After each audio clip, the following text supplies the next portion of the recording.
Shabbat Shalom. Es un privilegio poder servirlo y también un gran compromiso. El maftir está en Levítico 27, 32 en adelante. No lo busquen, yo lo leo. Y después lo que van a buscar es la Haftará en Jeremías capítulo 16, 19 al 17, 14. Jeremías 16, 19, capítulo 16, versículo 19 al 17, 14. Empiezo.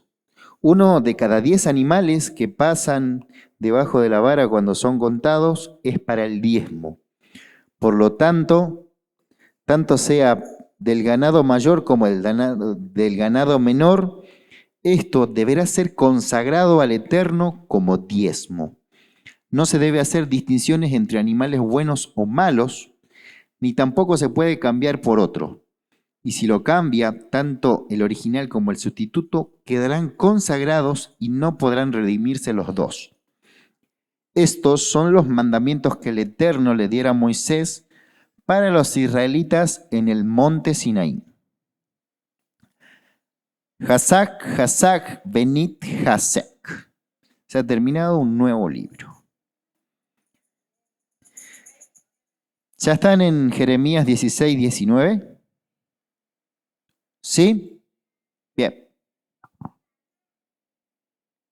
Eterno Dios, tú eres mi fuerza, mi fortaleza y mi refugio en el día de mi desgracia.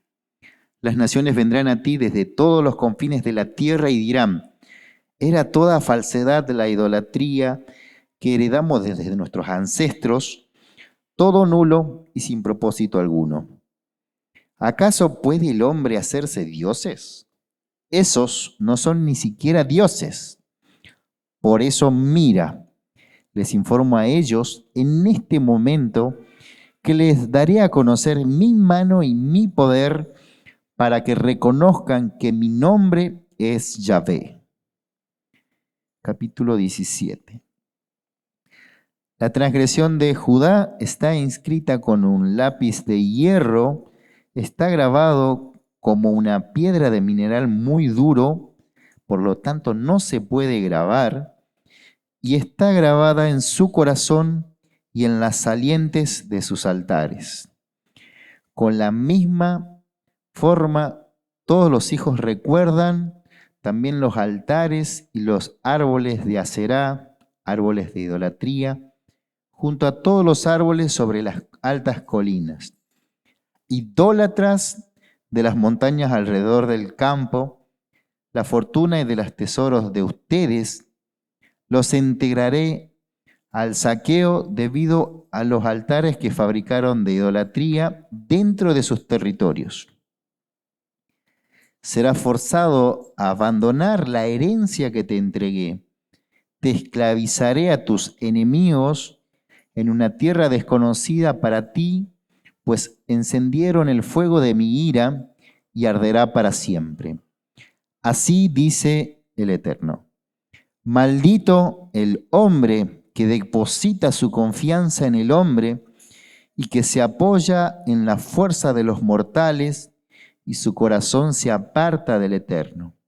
Será como un árbol solitario en el desierto que no ve cuando viene el bien, sino que encuentra la aridez del desierto en una tierra estéril e inhabitada. Pero bendito el hombre que confía en el Eterno, en Yahvé, porque Yahvé es su confianza y protección. Será como un árbol plantado cerca del agua, que extiende sus raíces hacia la corriente de agua, y por ende no sufre cuando llegan los calores, pues su follaje está fresco, ni se preocupa en un año de sequía, y no deja de dar frutos. El corazón es lo más engañoso y frágil. ¿Quién puede comprenderlo? Yo, Yahvé, escudriño el corazón y los sentimientos y los pongo a prueba hasta en lo más íntimo para darle al hombre de acuerdo a sus acciones, según las consecuencias de sus actos. Como una perdiz que empolla huevos ajenos, es aquel que se hace rico en forma deshonesta. En la mitad de sus días lo abandonará y al final será considerado como un perverso. Como un trono glorioso, exaltado desde el comienzo, así es el lugar de nuestro santuario. Yahvé es esperanza de Israel, y todos los que te abandonan serán humillados, porque se están apartando de mis enseñanzas para descender a la tierra y abandonar a Yahvé, manantial de agua viva. Yahvé, cúrame y permite que sea sano. Sálvame y estaré a salvo, pues tú eres mi alabanza. Amén. Bueno, lo primero que habla la conexión es justamente la gerencia de las naciones. Dice que en el capítulo 16-17 dice, nuestros antepasados que vivían en idolatría nos han dejado una herencia despreciable porque rendían a cultos inútiles. En otras versiones dice que los padres, al haber abandonado la adoración a Dios, vivían en mentira y eso hacía que tenían una vida vacía, en vanidad, sin sentido ni propósito. Parece como que alguien de acá se siente identificado, ¿no? Yo también. La otra parte dice, en 16:21, por tanto, he aquí les enseñaré esta vez y les daré a conocer mi mano y mi poder, y sabrán que yo soy Yahvé, y ese es mi nombre. Cuando Yahvé está diciendo eso, está diciendo como una profecía de lo que Cristo iba a cumplir, ¿sí? Entonces, Yahvé a través de Yeshua está cumpliendo esta profecía dando a conocer su poder, ¿sí? Y su mano. Primera de Pedro 1, 18 al 23, anótenlo, dice, pues ustedes saben que Dios pagó un rescate para salvarlos de la vida vacía que heredaron de sus antepasados. Y este rescate no fue pagado con oro ni plata que perece, sino que fue pagado con la preciosa sangre de Cristo como Cordero de Dios que no tiene pecado ni mancha. Dios lo eligió a Él como el rescate por ustedes mucho antes de que comenzara el mundo. Pero ahora, en estos últimos días, Él ha sido revelado por el bien de ustedes. Entonces, por medio de Cristo han llegado a confiar en Dios y han puesto su fe y su esperanza en Dios, porque el que lo levantó a Cristo de los muertos y le dio una gloria inmensa, al obedecer la verdad, ustedes quedaron limpios de sus pecados. Por eso ahora tienen que amarse unos a otros como hermanos, como amor sincero. Ámense profundamente de todo corazón, pues han nacido de nuevo, pero no a una vida que pronto se acabará, sino que su vida durará para siempre, porque proviene de la eterna y palabra viviente del Dios vivo. Amén. Entonces, nosotros estamos de este lado de la historia.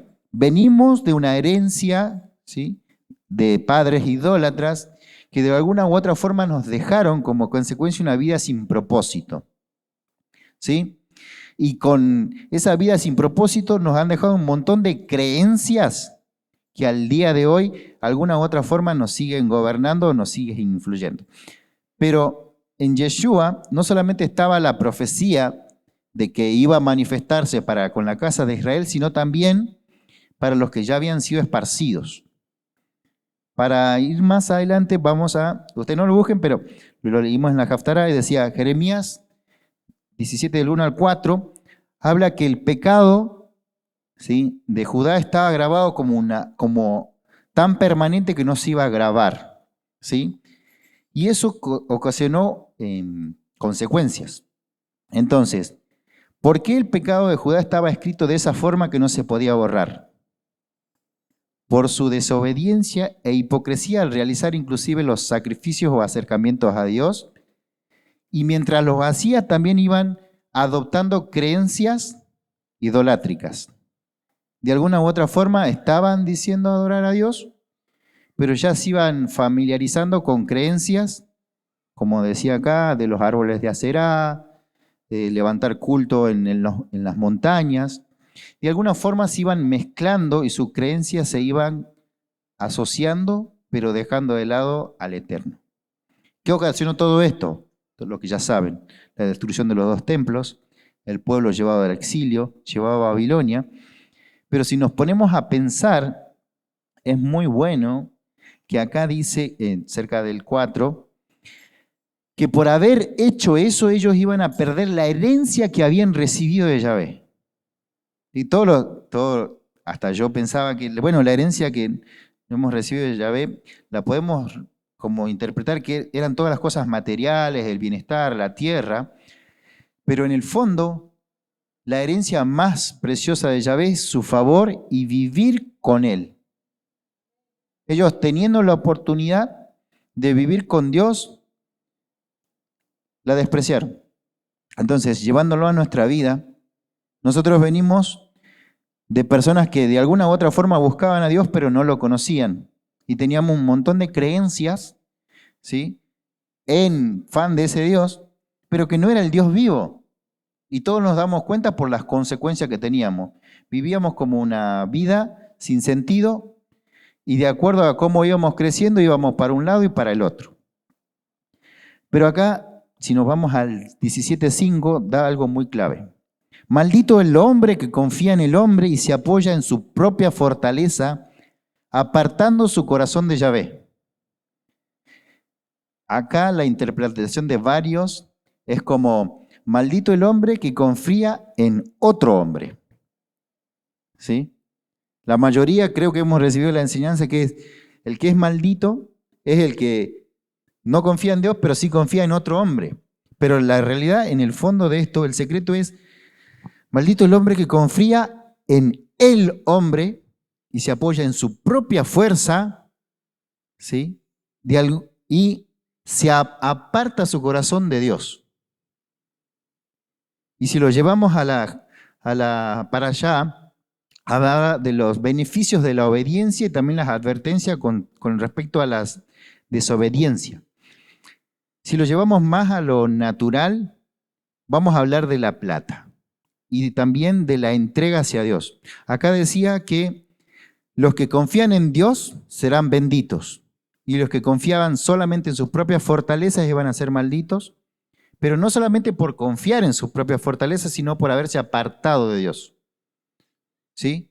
Entonces, ¿cómo lo llevamos a lo práctico? Si nosotros fuimos rescatados a través de Cristo y nuestros pecados fueron pagados, ¿sí?, la instrucción de Dios, la Torá, los mandamientos, nos sirven para que nosotros aprendamos a afirmar nuestra confianza y fe en Dios. No es un simple yo confío en Dios, sino es con tus actos, con mis actos. Confío en Dios de manera palpable, que sin tener que hablar, los que vean la forma que yo vivo, certifiquen que confío o desconfío de Dios. Una de las cosas que habla la para allá es acerca de los sacrificios, ¿sí?, de los beneficios, de los años Shemitá, de los años de reposo. Y a mí me gustó dos cosas particulares. En el Shemitá, en cada 7 años, dice que la bendición o la providencia o la cosecha de un año iba a durar por 3 años. ¿Sí? Cuando se dejaba reposar la tierra un año, el séptimo.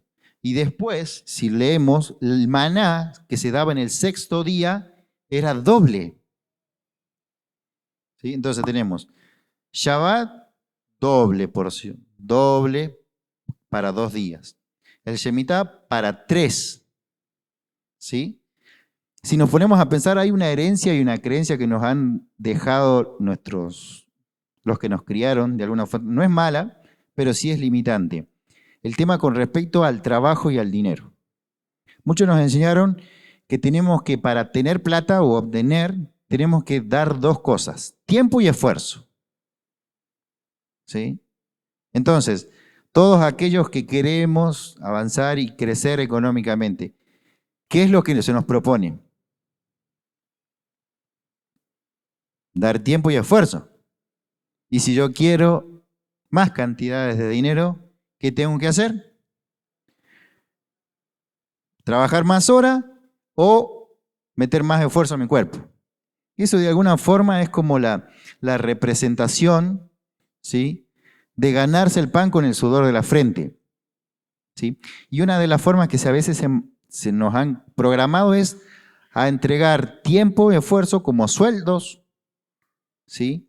Y nunca nos han enseñado el valor que cada uno tiene y que acá Dios lo está revelando. Acá dice que Dios da en cada uno fortalezas. Pero las fortalezas que da a cada uno de ustedes, cada uno de mí, o sea, de mí y de ustedes, es para darle gloria a Él. ¿Sí? Entonces, si lo llevamos también asociándolo hacia lo que vimos durante la semana, nos damos cuenta que el tema de cómo ir creciendo depende también cómo aprendemos a dar.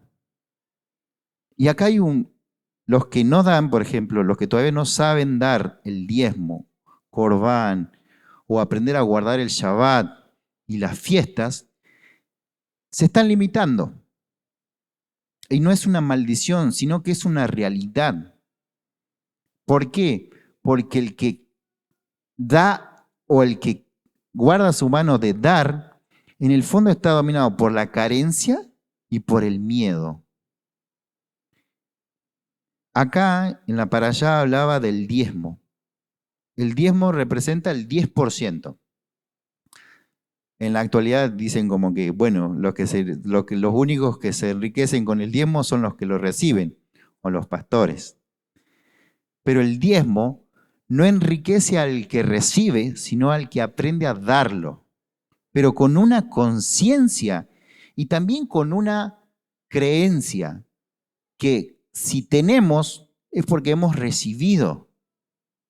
Entonces, si hemos recibido, ¿sí?, la mayoría de nosotros, o de los varones hoy en día, o también mujeres, dicen que si recibimos es por consecuencia de nuestro esfuerzo, asociado a la primera creencia.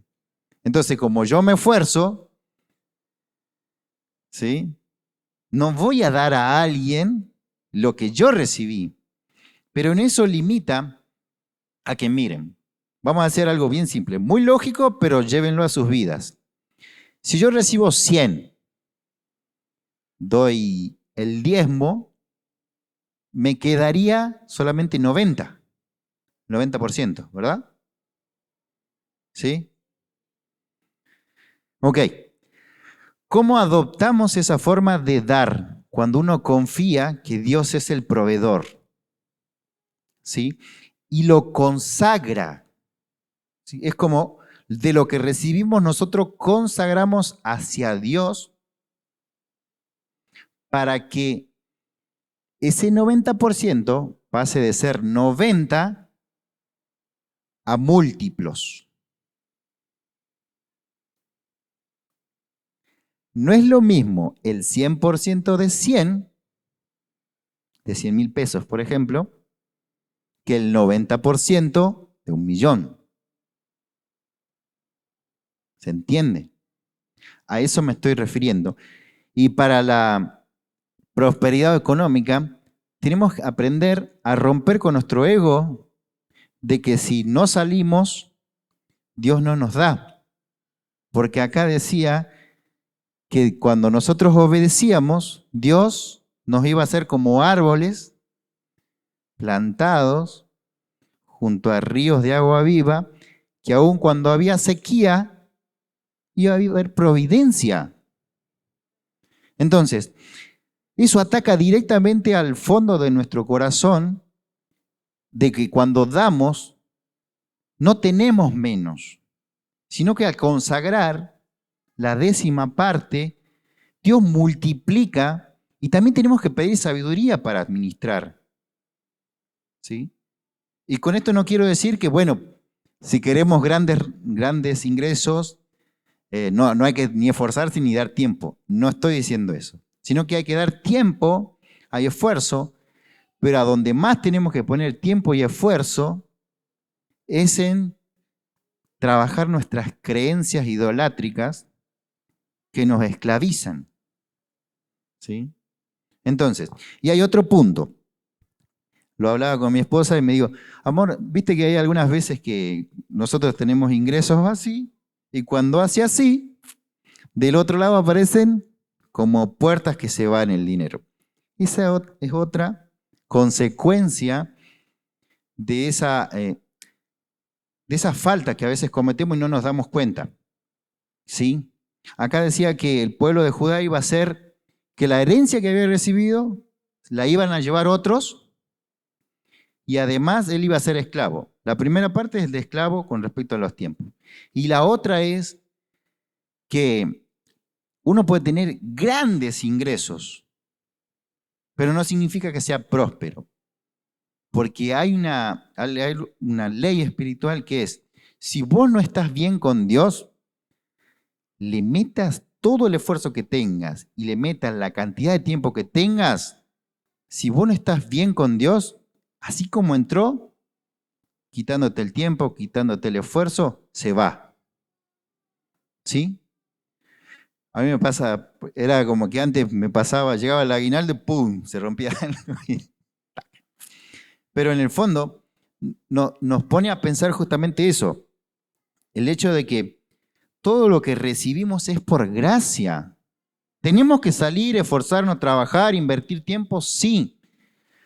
Pero hay una mentira del ego que es, bueno, si te llegó es porque te sacrificaste, porque invertiste tiempo. Y en realidad todo proviene de la palabra de Dios. Entonces, ahí tenemos que invertir y que nuestra economía, nuestro bienestar, no dependa del gobierno de turno. Porque si no es muy fácil. Hay gobiernos que benefician y hay otros gobiernos que no benefician momentáneamente, pero si nosotros siempre vamos a depender de lo que los gobiernos o los demás impongan o faciliten o dificulten, ¿qué clase de fe estamos teniendo en Dios? O sea, nuestra prosperidad no depende del tiempo político ni de las políticas, sino de nuestra conexión y obediencia con Dios. Y lo más importante es que así como el Eterno vaya multiplicándonos bienes, esa no es nuestra mayor riqueza. Nuestra mayor riqueza es tener la presencia de Dios. Y que también en esa presencia podamos dejar herencia a los que vienen. Materiales puede ser, pero lo más importante es la herencia de nuestra obediencia para nuestros hijos. Entonces, con eso quería confrontarlos y también hacerles ver eso. ¿Cómo estás confiando? Si estás confiando solamente en tus fuerzas y fortalezas, hay dos cosas que te pueden pasar o te están pasando y que a veces te lleva a cansarte. Entonces, lo que Dios quiere es que nos aprendamos a deleitar sabiendo que Él es nuestro proveedor. Entonces, el pastor y el pa enseñaban que cada vez que nosotros vamos aprendiendo a obedecer los misbah, los mandamientos, es como que nos vamos encendiendo o recibiendo chispas que después todo lo material se viene. ¿Sí? Entonces, somos redimidos por la sangre de Yeshua, pero cada vez que vayamos acumulando más mandamientos, el miedo va a ser perfeccionado. Y también nuestro ego tiene que ser humillado porque los ingresos no dependen ni del esfuerzo ni del tiempo, sino de nuestra obediencia o desobediencia a Dios. ¿Sí? Bueno, con esto quería decirles que confiar en Dios no es solamente decirlo de palabras, sino manifestarlo.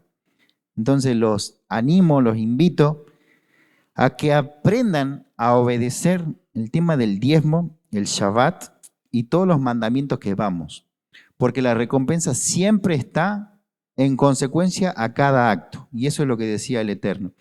Y aún tenemos a alguien que ya ha pagado el precio, que es Yeshua mismo, ¿sí? Entonces, todo lo que recibimos a veces no es ni siquiera mérito nuestro, sino es de Yeshua. Entonces, por eso siempre hay que reconocerlo para que los demás vaya fluyendo conforme a eso. Entonces, con eso quería decir, los bendigo y espero que podamos juntos desechar esas creencias que nos han llevado a vivir como vivíamos antes. Shalom.